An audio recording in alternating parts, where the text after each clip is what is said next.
gabatar da haƙƙin uwa famin ma bagi yana daga abin da ya kamata bal yajibu ko yake mura'atuhu. kamata bari ma da yake wajaba aidan komawa cikin magana taqdimu birrul ummi a gabatar da bin uwa wal adafi alaiha da kuma tausasawa a gare ta wal ihsanu ilaiha da kyautatawa gare ta ala birril abbi a bisa bin uba uwa na uwa fa ba magana fa da ane musu amma wai ba kana nufin ka ce sai ka daidaita uwa da uba ba nata ne a gaba saboda nassin hadisi ma ya nuna haka sai dai ka kai ta mutanen wasu gari ba zan faɗi garin ba baba yana ɓata wa baba yanzu nan zai nemo bulala ya zana uban don tsananin son uwarsa ce wallahi tallahi baba yanzu kana cin kashi to a'a ita dai uwa ne ana so saboda kaga ita mace tana da rauni tana da rauni kuma amma a wahala ce na ɗa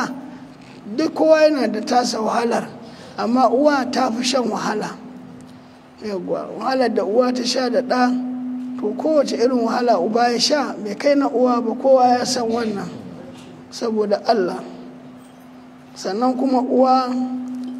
ita ce tafi kusa da ɗa yanzu sai ɗa ya zo ya gaya wa uwa batutuka su yanka su rufe ba tare da wani tashin hankalin komai ba amma idan uba ne sai a hankali kafin ma ya zauna ka gan shi ya ishe ka aiki za ka ji dalilin da aka ce ka kaddamar da ihsani gare ta ka kaddam don in kana da uwa da uba kana kyautata wa uwarka kana mata ihsani da yawa ihsanin nan zai zo gurin uban ne tare da cewa shi ma za ka dan sanna mar dan gazan wanda karatu ne sai an yi bari kan mutum ya je ya ta dafka uwarsa ya kyala uban a shi ma a yi masa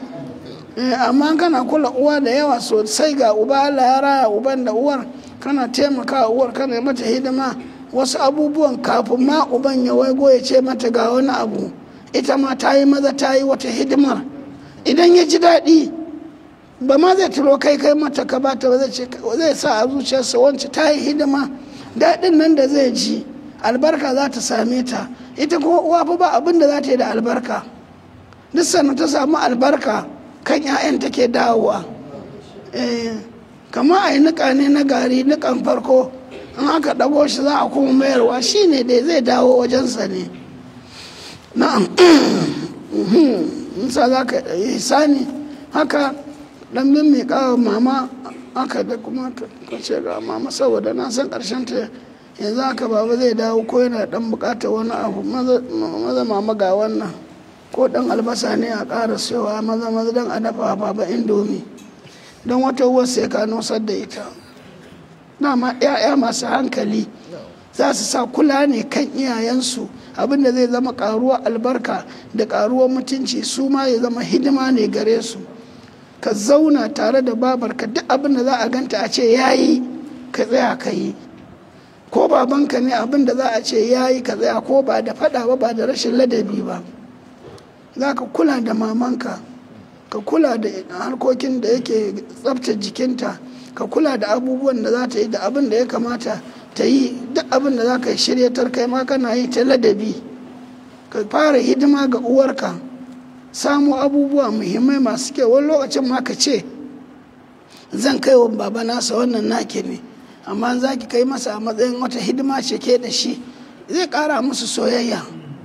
sai lob ya karu ga kai kuma kai ma can kana naka lob din kai ma kuma kana kara na uwarka